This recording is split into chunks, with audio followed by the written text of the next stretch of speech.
I'm here with my son Joseph and my daughter-in-law Kay, and I'm going to ask you guys to read this scripture song, Interpolation. It's just the one on the left-hand column there.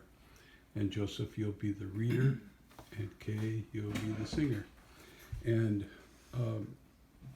the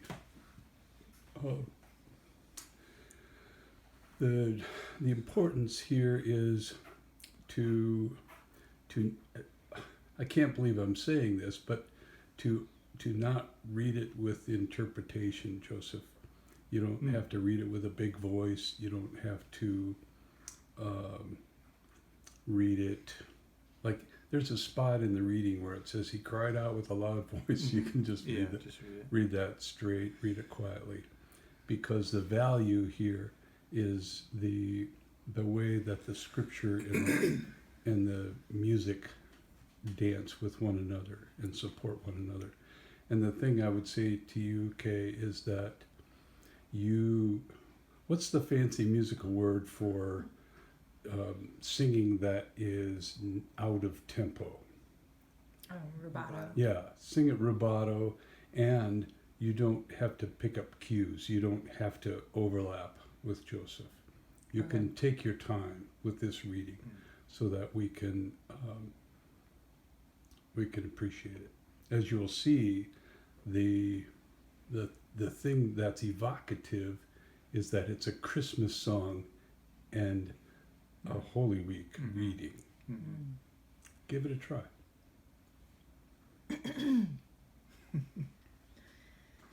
Silent night. But the crowds cried out, "Crucify him, crucify him." Holy night. Then they spat in his face and struck him with their fists. Others slapped him and said, "Prophesy to us, Christ. Who hit you?" All is calm. When Pilate saw that an uproar was starting, he took water and washed his hands. "I am innocent of this man's blood."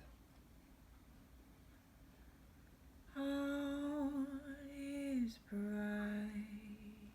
And darkness came over the whole land until the 9th hour, for the sun stopped shining.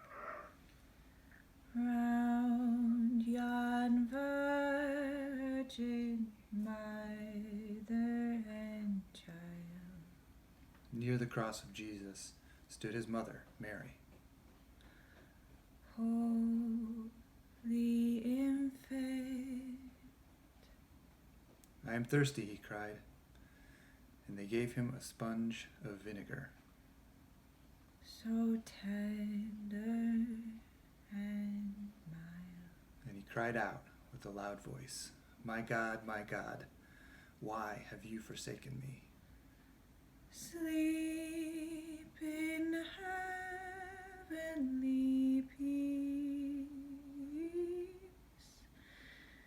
Sleep in heavenly peace.